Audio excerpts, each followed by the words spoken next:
Man, oh man, ladies and gentlemen, greetings from Somerville. Exciting episode. Here we are. I'm hosting. I'm used to you hosting. This is a nice switch. Yeah, my goodness, the students become the teacher. I don't think that applies. Andy Fiori is in the house. Thanks for having me, man. Welcome aboard. Thanks for coming over. And this is exciting. We are two fellow Jersey natives. Yeah, and, yeah.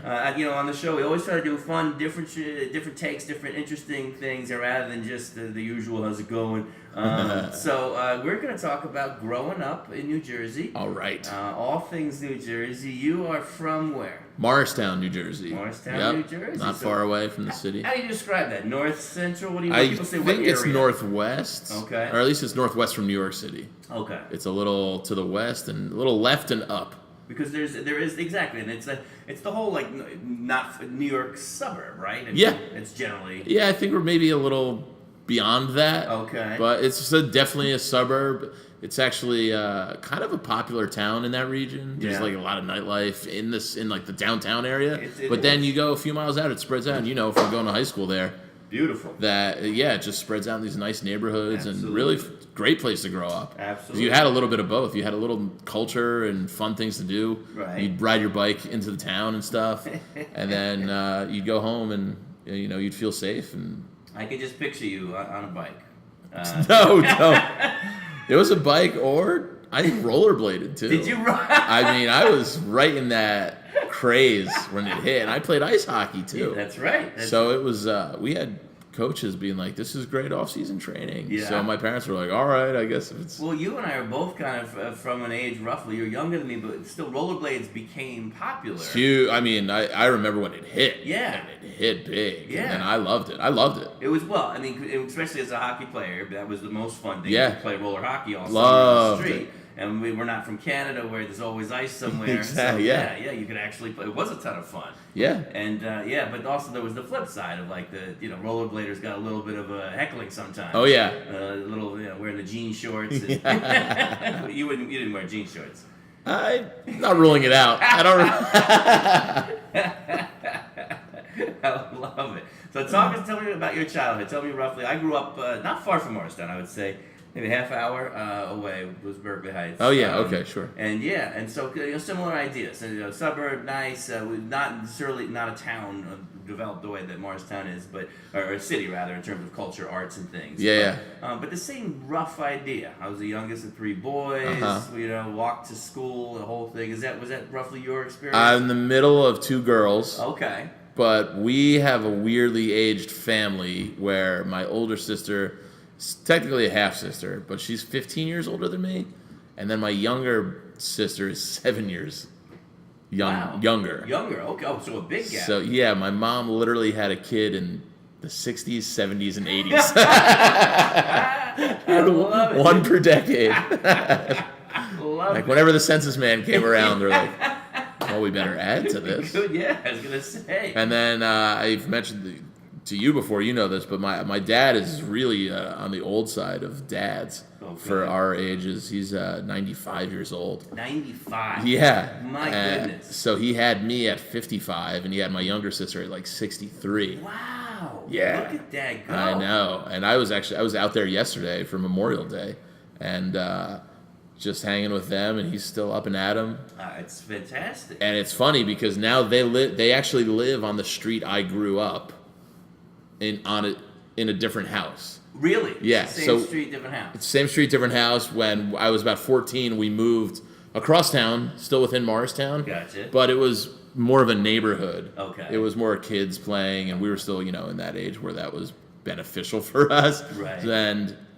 But my dad never wanted. Where they live now, it's across from Del Barton School. Right. It's a private road, and there's a lot of trees and a lot of privacy between the houses. You don't really interact with your neighbors a lot, which my dad loves. And as I'm getting older, I like that a lot more too. I bet you do. And so when we all grew up and moved out of the houses, their older house, my parents, were like, well, we don't need this amount of space anymore.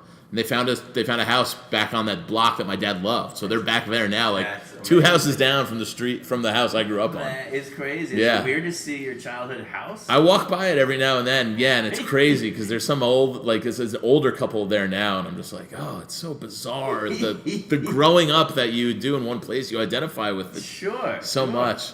And they're looking out the window going, he's back. The Yeah. window is back. Facing in front of us. Yeah. I'm just nostalgic.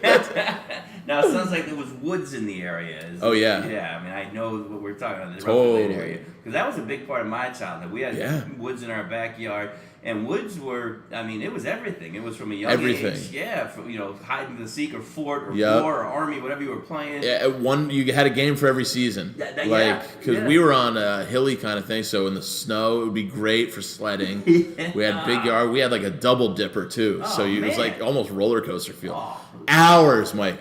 Hours I spent. I would build tracks and just.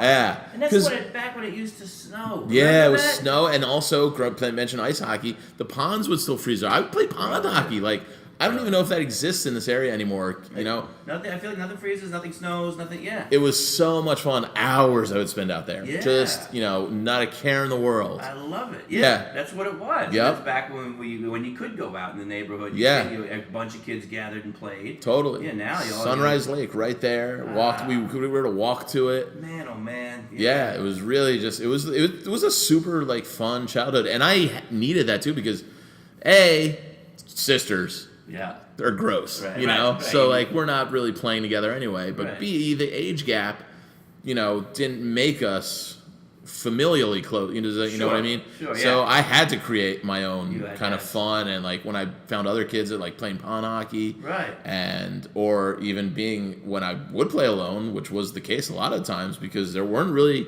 any other children on that kind of private neighborhood. There's only about 10 houses, not even 10 houses. Yeah, slim pickings. There was one kid who was my age, and he moved away at 11.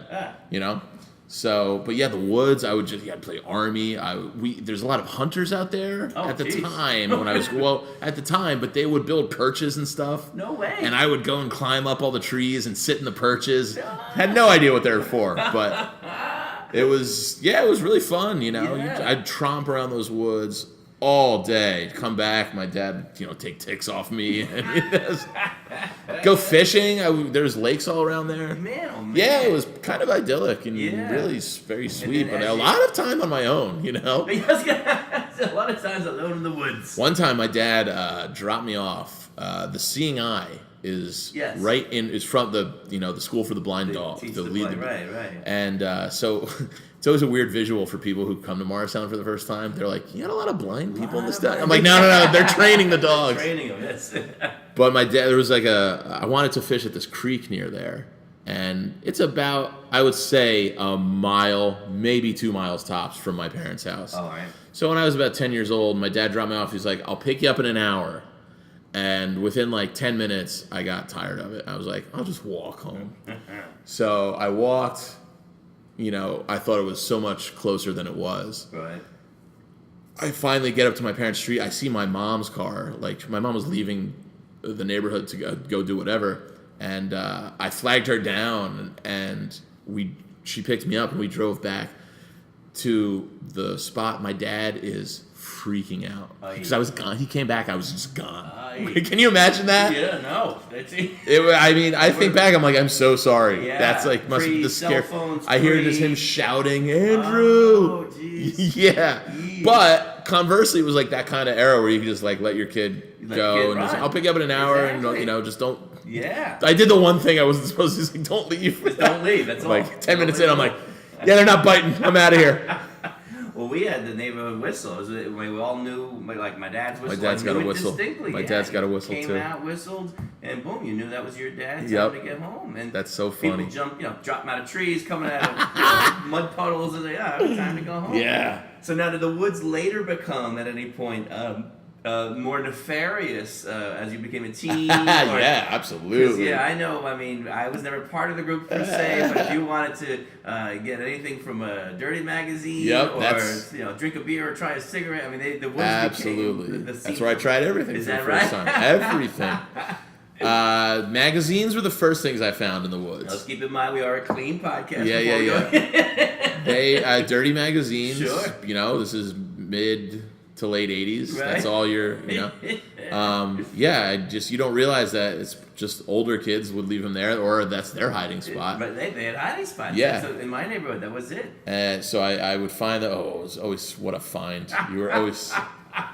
And then you would always you could tell the party spots because you was a little deep enough in the woods, and then you'd see the empty beer bottles all around, all the empties, and everything. And then I definitely tried my first cigarette, my first dip. No way. I used to steal spray paint, and we'd go graffiti, Really? get trees and stuff in the woods. Yeah, absolutely, going thug life. Huh? Yeah.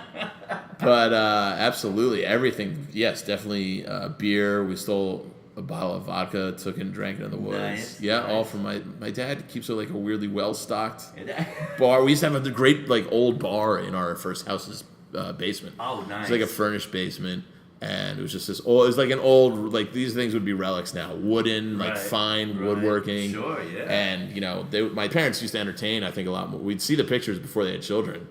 And there was just these parties, and you're like, why don't you guys do this anymore? That's the same here, actually. My dad used to have a Kentucky Derby party in the fall. Yeah. Unbelievable. Like the greatest, smash out, knockdown party. The whole thing spreads. The party went all night, even though the race is a minute long, whatever.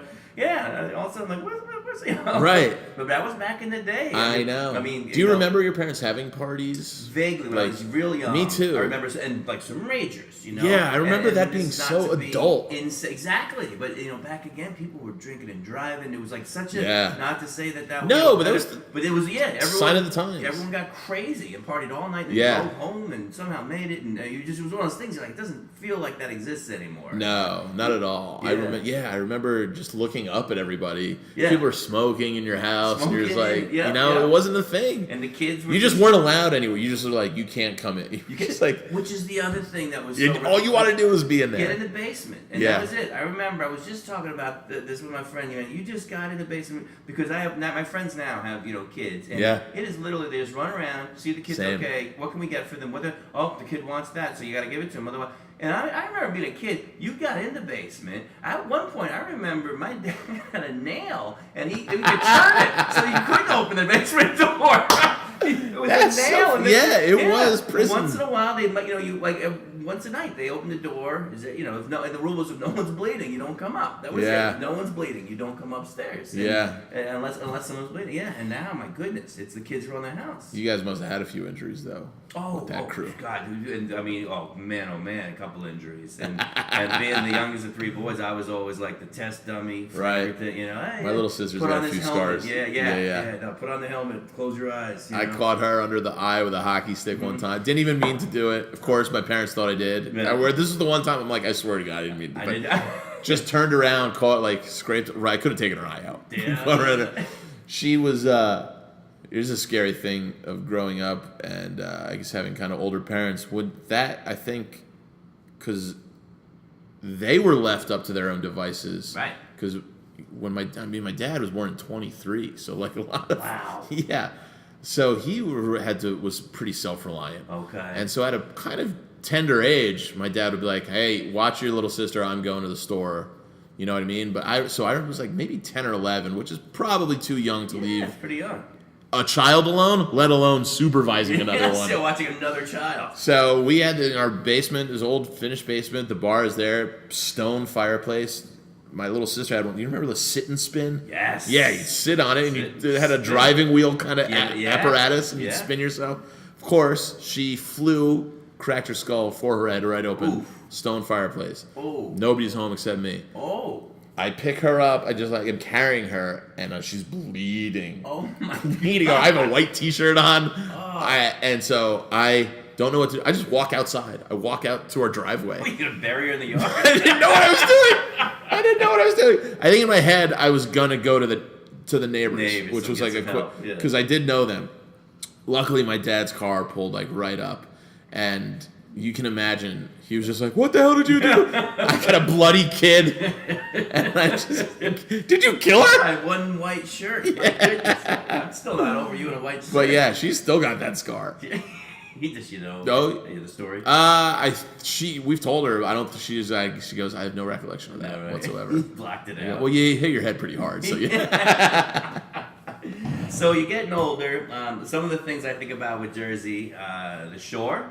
Yep. Down the shore. Down the shore. Also. Down the shore. My mom has corrected me for that saying. Like, if I was like, I want to go to the beach with Nick this weekend, she'd be like, we say down the shore. Down the shore. All right. That's it. It was. I mean, and really growing up, when other people from other places would be like, "What's down the shore?" I was like, "What do you mean? It's the shore. I don't know. Down the shore." Yeah. See, it's going to for our listeners who don't know. It's going to the beach in New down Jersey. The shore. We call it down the shore. Yep. Did you have buddies that did houses anywhere? We did. I mean, we didn't own our own house, but starting from as early as I can remember, whenever my dad got a week off in the summer, we would rent a house in either Cape May or Stone Harbor, and then Long Beach Island, LBI.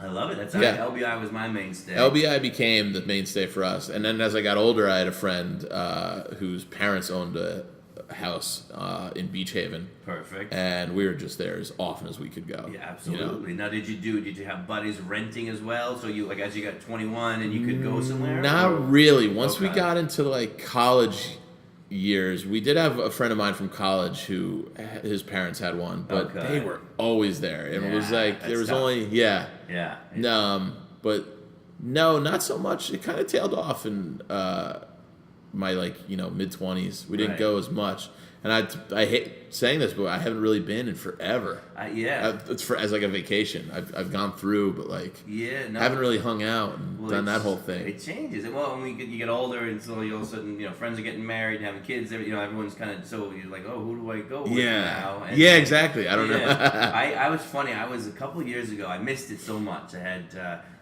hadn't been to the beach, just like you say. And I went online, and now, having hit 40 at this point, I went online. I was like, I want to do like a summer share. Sure. There's such a thing. And all my buddies that get all that stuff, they're not. So I just online found like a Craigslist thing, people looking for it. And I was seriously considering. I wouldn't have known anyone, but it was people looking for extra people to come in. Yeah. And I started looking at the pictures, and it was the first time I realized how old I was. Their pictures, the same group from last summer, were still looking for a few people to fill in empty rooms, and it's just like these 22-year-old kids doing bombs off the thing. And I'm like, who am I kidding? Go down. You probably would have been their hero. Well, just the one guy. I sent them. He's been in college too long. Well, as a way to kind of make it myself seem cool, because I really did email them about getting a share, and I sent a link to my Letterman, so they would think hey, this guy's cool. He's on TV. He's gonna be. That's so funny. Sent a link to you my send Letterman. your credits. To get into a shore house. And they were open to it. They're like, yeah, let us know. We don't normally do partial shares, but anyway. That's really funny. Yeah, I'm cool. I can do this. Yeah. Now, how about? I always Six Flags Great Adventure. Six Flags. Action Park. Those are the two. The two things. Did you have experiences? Both. I love it. Yeah. So Six Flags for our listeners. That was Great Adventure. That was Six Flags Great Adventure was people ours. Know that around the Exit country. 7A off the New Jersey Turnpike. You remember the commercial? You always do. Absolutely. That was. But then there was another one called Action Park. Yeah, Six Flags people obviously know because that's the national. The national thing. Yeah. Action Park was the far stepchild. It was definitely redheaded. It was definitely beaten. So for those of you, and Google Action Park, Vernon Valley, New Jersey, and you'll go into an internet wormhole for an hour. It's so fun. There's a documentary I was in about Action Park. Were you in it? Yeah. It's got this mythic reputation of lore behind it because it was, to explain it, it was an amusement park. It was one of the country's first water parks. Was it really? Okay. Yeah. Okay. It opened in the mid to late 70s, and this guy, I can't remember, his son still operates it, I think, but he was just kind of he came from this carnival background. So any sort of ride, he's known for not even having engineers pitch him ideas, but if anybody had a good idea, it was hey, yeah, I got this idea. It's got 6 loops, and he'd be like, let's build it. Let's make it. Yeah.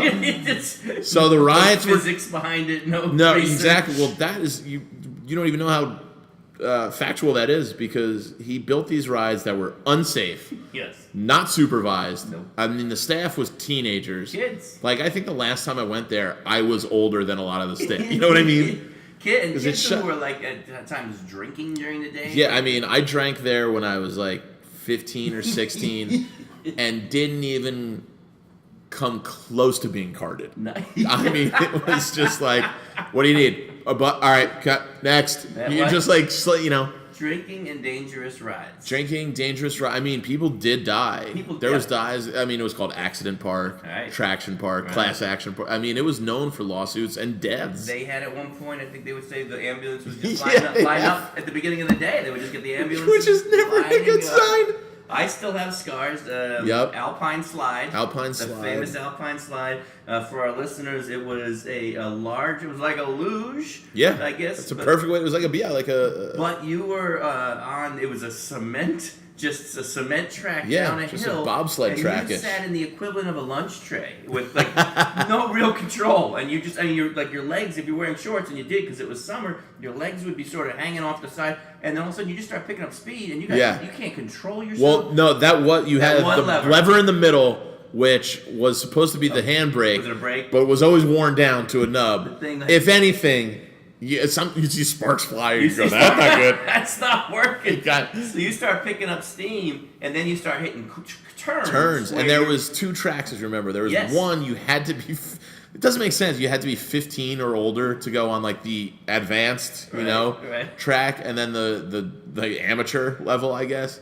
And the pro track was crazy steep and windy. Yeah. And if you had any sort of real speed behind you, you're flying right off it. Oh, right off of it, yeah. No, I remember taking a turn and just my knee, my whole lower leg just became like one with the track, and I'm just like smelling my skin. I'm like, this is, Yeah, literal concrete.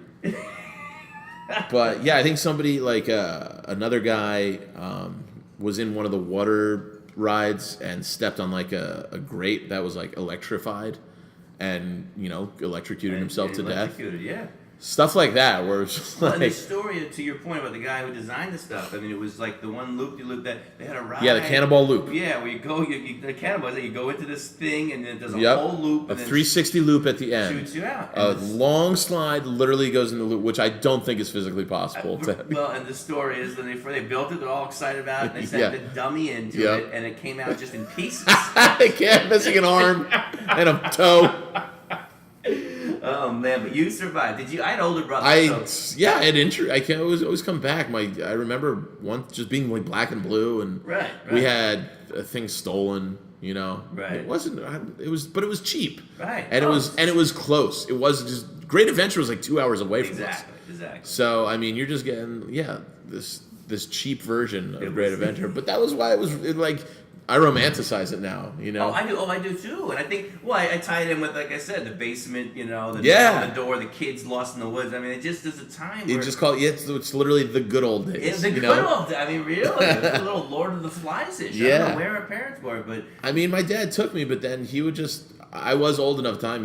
I would always be able to bring a friend, and then he'd go off with my little sister. Okay. And so we were just left to our own devices. Knock it was great. It was great. I love it. So, among the other things we're famous for in our beautiful state, music. Okay. Some great... I thought you were going to say Taylor Ham. I was like, I'll cut you off here. Taylor Ham. Or pork roll, depending on... That's another great thing, though. It's Taylor Ham, right? Where we come from, it's Taylor Ham, absolutely. Yeah. I don't know where the cutoff is, but you go down the shore, and they call it pork roll. They call it pork roll? Pork roll, egg, and cheese. Wrong. That must be Philly influence. Pork roll, egg, and cheese, or Taylor Ham, egg, and cheese? Taylor Ham. Yeah, Taylor Ham. It's always amazing. I was confused. I didn't know that was a debate, too. People talk about... it was a pork roll or Taylor Ham. I don't know if it's so much a debate as a regional thing. Yeah. You know what it is Taylor is actually a brand. You know what I mean? It? Yeah, Taylor is that red box.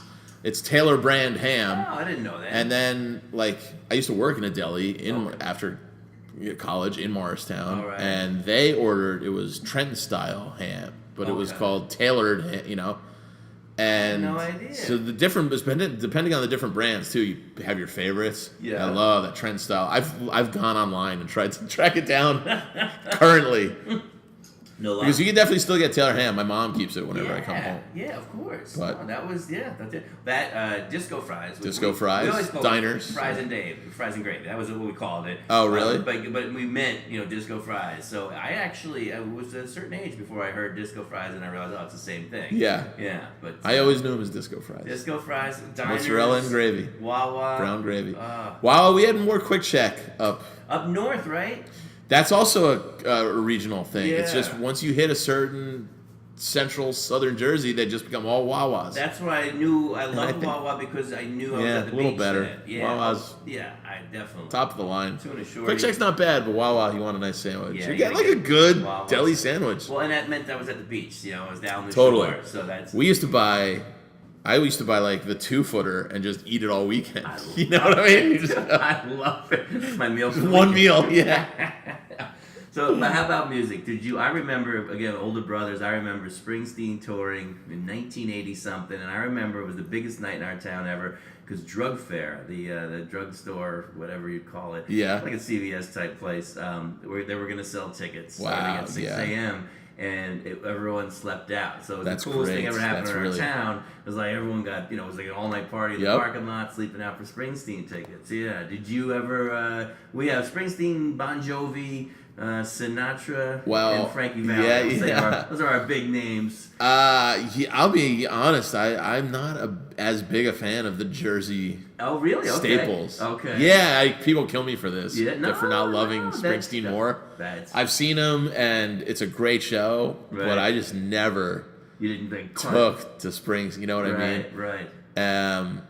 But I did one of my first concert ever wasn't in Jersey, but the first camp out I did Lollapalooza '93. Did you really? We had Scotty's Records in Morristown. I remember Scotty's Records. That was the big thing. Take a trip to Scotty's Records. Oh yeah. Yeah, we did it for our town. I would comb through the hours I would spend in there, just never buying it. But they had a Ticketmaster. They were a Ticketmaster outlet, and I wanted to go to Lollapalooza '93, and obviously pre-internet and all that stuff. Yeah. I waited. I got up at like 5, and God bless my mom. She drove me down and waited with me. So I think they went on sale at like 7 or something. And I was pretty close to the front of the line. And I remember I brought a Far Side a Gary Larson Far Side book to kill time to read. Which is the worst time-killing book, because they're single-panel cartoons. It's one page. 20 minutes later, I'm like, well, I'm done. There's 14 sentences. Anybody want to trade literature? That's awesome. Far Side comic book. The worst.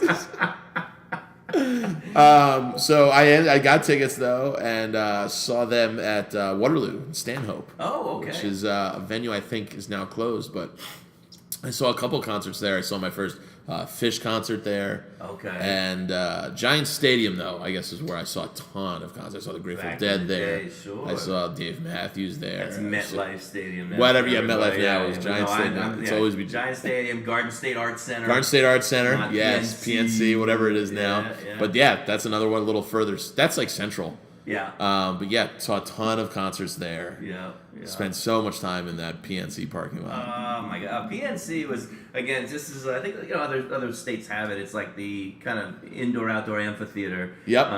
So it was a summer venue for concerts. It was called the Garden State Arts Center. And it's since been commercialized and named after a bank. And but it hasn't really changed its look though. The hill though, I don't know if you remember, the hill used to be the greatest little mound of nothing. It wasn't when the PNC redid it. They built that hill up like the lawn. Yeah, we called it the hill. Right. That's what it was. And some places have these beautiful lawn where you can buy a ticket. Right, I remember. It was just a bump, and it was a muddy slide, no matter whether it was raining or not. It was just and that was like the true. And then again, now it's things change, but so that parking lot, and boy, that remember there was that one that was so far away. Yeah. for anybody who's never been there, you got the main parking lot, which is right in front of the venue. Right. And then a hike to like the satellite parking lot, which is where like crossing the parkway. Some serious partying went down. But then after the show, you're like, I have no idea where I'm going. No clue where I'm going. No clue where I'm going. And then there was that other weird one that was kind of through the woods. If you ever went back. There was like another one that was almost behind and to the left of the venue. And that really was, I think, like on the other side of the parkway somehow. Yeah. That was, I know exactly where you are. I forgot you're crossing a major... Yeah, the Garden State Parkway. Garden State Parkway. You're like, hold on a second. No, I remember that. How more people don't die. Final topic, sports. We're both big sports guys. Controversial for me. And controversial. Yeah. Being from Jersey. Growing up playing ice hockey. Right. My passion. Exactly. Not a Devils fan. That's what I was going to ask. You're a huge Rangers fan. Humongous Rangers fan. Die-hard, bleed blue Rangers fan. And how did that come about? I am about to turn 40, so the Devils became a franchise in 77, 78, I believe. Okay. I was born in 79. They hadn't really made a mark until, I guess the mid-'80s, people started to, they didn't win a cup until 95, which is fine, but I discovered ice hockey. My mom, one particularly hot summer, saw a commercial. I grew up about 5 miles from Menin Arena, which is a local ice hockey arena, a couple rinks, and she saw like a public skate. You go and pay $5 and you skate around for an hour. She goes, I just thought that would be something interesting and cool, literally the temperature, like cool to get out of the heat. Yeah. And she goes, and you just took to it like a duck to water. Really? She goes, and from that point on, we could not get you out of there. Wow. So I was just zipping around, I was skating. She goes, I don't remember you ever not being good at it. Wow. Being able to skate back, And so ice hockey was my love. I still love it, but I was at that rink, as much as I could. Early age, the Rangers. So the Rangers, if people from Jersey remember, have always played on the MSG network, but the Devils at the time in the early '80s played on a premium channel called Sports Channel. I remember that. Sports Channel. Yes. Now my father. Being the penny pincher that he is, we never had any premium channel. We never had HBO. We never had cinema. We're lucky we had basic cable. Right. So he certainly wasn't paying extra for the local hockey team, a sport that he really never paid attention to his entire life until I got into it. Right. The New York Rangers, MSG Network, came in on our regular package, whatever we had. That's it. So I grew up watching the New York Rangers from 5 years old on. Which, interestingly, is how people in the southern part of New Jersey became Philadelphia fans. Yeah, we were close enough to the city. Exactly. Yeah. Well, back in the day, which I think is a pretty legit story. It's a I've been killed. story. People, Devils fans. You're from Jersey. I'll go, yeah, but I didn't watch the Devils ever. Your story is better than mine, which is I am secretly a fan of both teams. I don't know. I've had great times at the Devils games growing up, and then I moved to New York and got tickets to the Rangers, and I'm like, well, how do you not? Then '94, the Cup. Yes. Like, there we go. Greatest day. Yeah, and it was same thing for the Mets. I grew up with my older brother. My parents are both from the Bronx. And my dad grew up going to the Yankee Stadium, watching Mickey Mantle, the whole thing. So, wow, that's amazing. Both older brothers were, of course, we can't go along with mom and dad. Right. So they were Mets fans. And then '86, the Mets win the series. Of course, yeah. I'm a kid, but I want to be like my older brothers. I'm like, the Mets are the best. And so I'm going to be a Mets fan too. Then I moved to New York City, get a job in advertising, and we got season tickets. And they're just throwing me tickets left and right when the Yanks win 4 World Series in 5 years. Yeah. So secretly, I'm like, depends who I'm talking to. But I can't be this passionate for what I kind of secretly like. Because the truth is, I do like New York is fun when teams are winning. So much fun. Yeah, so I don't want the Mets to lose, and I just want everyone to win. I remember. Get mad. I remember being, caught up in the '86 team, and Bill Buckner actually just died yesterday. Just passed away. Yeah. But I remember. Well, it wasn't really up for debate. My first Yankees game was actually. We were visiting my grandparents in Florida, and we went to a spring training game. Right. And then my dad was a diehard Yankees fan. Yeah. My grandfather, I go. couldn't have rebelled. I didn't have older brothers. Right. Nobody. Yeah, it was either like. Yeah, you better. Yeah, so you want to live in our house. And then so baseball and hockey, and then we were always giant. My aunt was always a huge Giants. My aunt had season tickets. Okay. From 50s. Right. So we would go to the Giants games all. It was like a family. Totally. That's no, it's in you. So it was always Giants. It was Giants Stadium. Yeah. I mean, in the Meadowlands, like you can picture all the reeds and the best, right? Yeah, it's so Jersey. It's so Jersey, right? And then basketball never really cared about. Yeah, we tried our best out of the Nets. I actually do want the Knicks to do well, and then I'm here. But but yeah, on that note, we both now live in New York City. Yeah. But, family's still in Jersey. Get back a lot. I was just there. You were there yesterday. I was there yesterday visiting. Yeah. I feel badly the proximity. Yeah. Of where I should probably go back more. But it's nice to know it's not hard to get there. Like I had to think about last Friday, I just had to run out for something. I just ran to the train. An hour train ride from Penn Station, door to door. Do you? Some of the guys I grew up with never left. Are you see yourself ultimately settling? Is it important to you that you be in or near Jersey in your life? No, I think it's more important for me to be near New York City. Yeah. If I saw I don't know if I would live in Morristown. Yeah. It's a little too far for coming to the city and working in the city every single day. Right. I did it for about a month and a half when I graduated college, and I got a job at a public relations firm. Okay. And I was ready to just kill myself after just that every day. I mean, I was so grouchy. You get up an hour earlier, you got to go to bed an hour earlier, And granted, I was living with my parents still too, but I was snippy.